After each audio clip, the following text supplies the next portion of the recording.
This is Carson TV News, your capital city news source. Hello, and thank you for joining us for this week's edition of Carson TV News, your source for Nevada's capital city news. I'm Courtney Bloomer.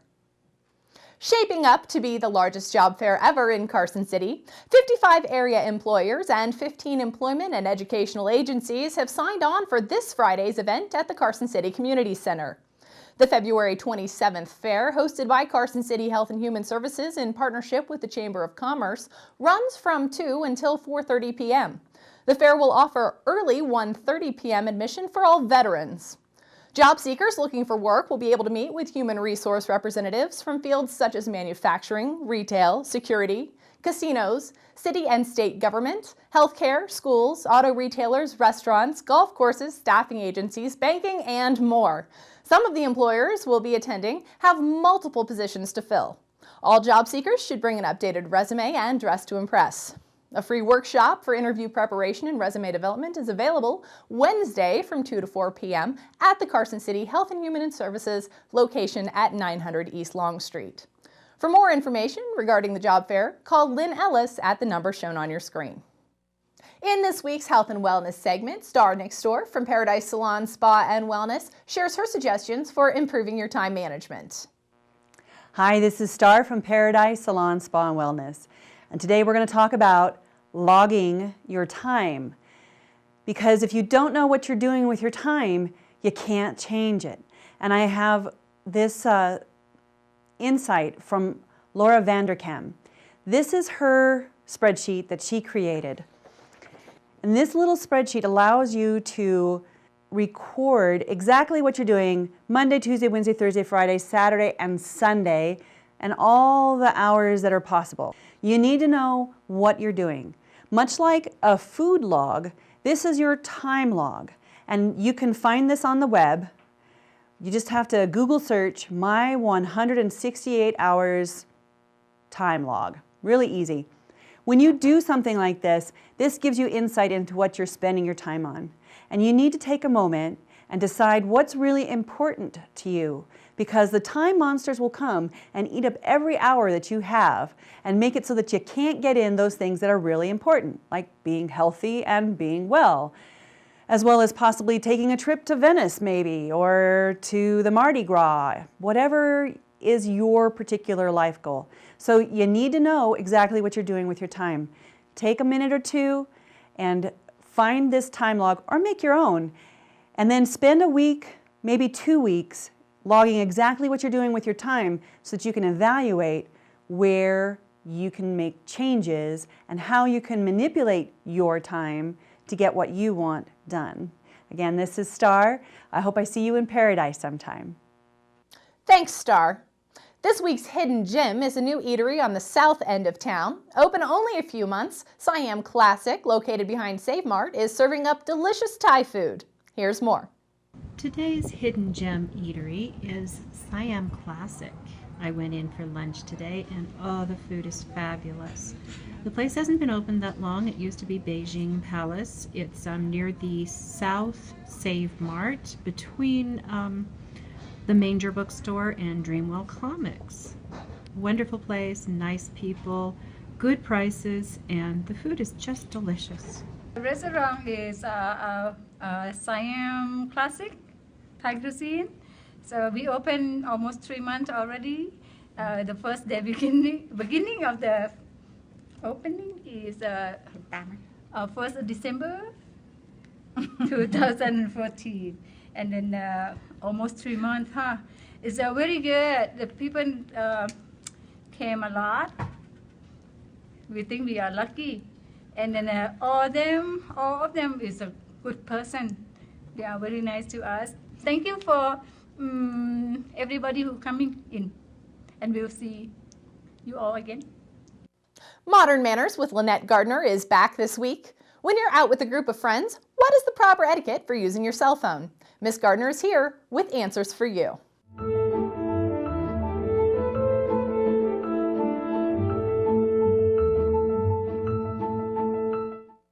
Have you ever been with a group of friends or family when someone's cell phone goes off? Have you ever seen a group of people, friends or family, when one of the party's cell phone goes off? Me too. I get embarrassed for the people who are with the person whose cell phone goes off. I find it incredibly rude to the present company when someone ignores them for the person who isn't there. There are times that exceptions can be made. If there's a potential emergency or a crisis happening sometimes, people will understand. When you know this could be the case, feel free to explain to the group before the hypothetical call comes. If or when it does, excuse yourself from the group so as not to be rude to the others present. Now, I've seen this scenario many times as a teacher at Carson High School. A group of teenagers are clearly with their friends, yet no one is talking. They are all texting people. Sometimes they are even texting each other. That's funny to me, but also telling of their generation. Sometimes it gets in the way of their ability to communicate in social situations. I can almost hear everyone thinking, "That's right, crazy teenagers." But before you're so quick to judge, ponder on this. Who is teaching them otherwise? Many times, adults are just as bad, if not worse, than the kids. Spend time with the people you're with. Strengthen those relationships. The quality of conversations and relationships will only improve if you do.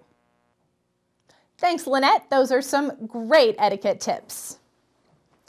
Boy Scouting has provided generations of scouts with camaraderie, skill building, and leadership. In this week's Sierra Nevada Outdoors segment, host Rob Beamer talks to us about the Scouts of today and the ongoing Friends of Scouting Fund Drive. January through March marks the months for the annual Friends of Scouting campaign here in Northern Nevada, a fundraising campaign that assists with allowing youth in our community the opportunity to participate in the scouting program. Boy Scouts of America has evolved with the times, but the mission still remains the same, in that the program affords youth, both young men and young women, the opportunity to experience and learn good values, leadership, and positive stewardship while experiencing outdoor opportunities the world has to offer. If you're interested in looking into scouting here in Northern Nevada, go to beascout.org or talk to any of the 1,000 scouts or scout leaders here in Northern Nevada about the opportunity. Until next time, see you in the outdoors. Back to you, Courtney. Thanks, Rob. It was a disappointing weekend for the high school basketball teams from Carson City. Here's Keith with more in sports. The Carson High girls basketball team finished their season at 12-15 as the Reno Huskies dashed their hopes in the playoffs, defeating the Senators 78-33 in what would also be Coach Nate Tolbert's final game. In his 3 years as head coach, the girls basketball team had a 37-40 overall record, making the playoffs all 3 years, including second place in the Sierra League in the 2012-2013 season. Coach Tolbert cited his family for his decision to step down.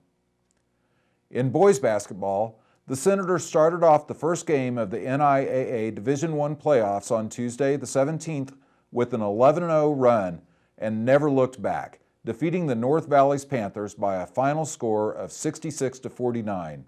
Then Thursday, it was double overtime for the second time in 2 weeks against Minogue, with Carson once again coming out on top by a final score of 61-60, advancing the Senators to the finals on Saturday. But Galena proved to be too much to handle as the Grizzlies dismantled the Senators 61-46 to take the Division I title. Despite Saturday's disappointment, Carson had a great season and the program looks to be in fine shape for the future. The Wildcats of Western Nevada College put an end to their 5-game losing streak with an emphatic 12-0 win over the College of Southern Idaho on Thursday, following that up on Friday with a 4-1 win over Salt Lake Community College. They finished up the week with a 3-6 loss to the College of Eastern Utah on Saturday, but 2 out of 3 for the week, as they say, ain't bad. The seasons are changing. As we welcome spring to the capital city, the Carson City Symphony has been preparing for their spring concert. With us today is Dave Bugley, the conductor of the Carson City Symphony, to tell us about the upcoming concert on March 1st. Hello, I'd like to invite you to our next concert on Sunday, March 1st at 4 o'clock at the Carson City Community Center. We're calling this program the 4 Seasons. No, we're calling it the 8 Seasons, and I'll tell you why. On the program, we have 2 related pieces. Perhaps many of you are familiar with Antonio Vivaldi's The 4 Seasons, a major work which depicts all 4 of the seasons in 4 short concertos. For this, we are pleased to be joined by violinist Stephanie San Ambrosio, who teaches at UNR. She is also going to play another piece called The 4 Seasons in Buenos Aires by Argentinian composer Astor Piazzolla. His work is inspired by the concertos of Vivaldi, but also reflects his love of the tango and other South American dances. We will interleave these 2 pieces throughout the program. Tickets are available online or at the door or in advance at Silver and Brass on Carson Street. For more information, call 883-4154 or go to the website ccsymphony.com. Thank you. Speaking of arts in Carson City, there were 2 concerts last weekend at the Black Box Theater in the Brewery Arts Center. Friday night, the Eclectic Electric series featured mixed company, and Saturday night, the traditional Americana series had the Country Valley Jug Stompers. Here's a bit of video from the Jug Stompers. Be sure to check breweryarts.org for a listing of all the music series on Fridays and Saturdays. We hope to see you at an upcoming event. Somebody tell me what makes the jug band ring. Somebody tell me what makes the jug band ring. Why do you let it go? Why do you let it go? Why do you let your love let it go? I wanna be a cowboy sweetheart. I wanna learn to roam and ride. Attaboy, just want your extra time and your kiss. The Brewery Arts Center has hosted a number of successful film competitions, with the Carson City Citywide Short Film Festival and the Carson Creepy Film Festival garnering acclaim. Now registration is ongoing for the St. Patrick's Day St. Patty's Film Crawl competition.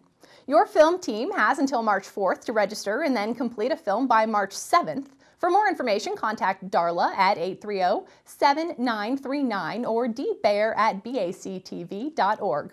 The film crawl will highlight local businesses and be documentary or mockumentary in nature. That's it for this week's edition of Carson TV News. Thank you for joining us. I'm Courtney Bloomer. We'll see you next week.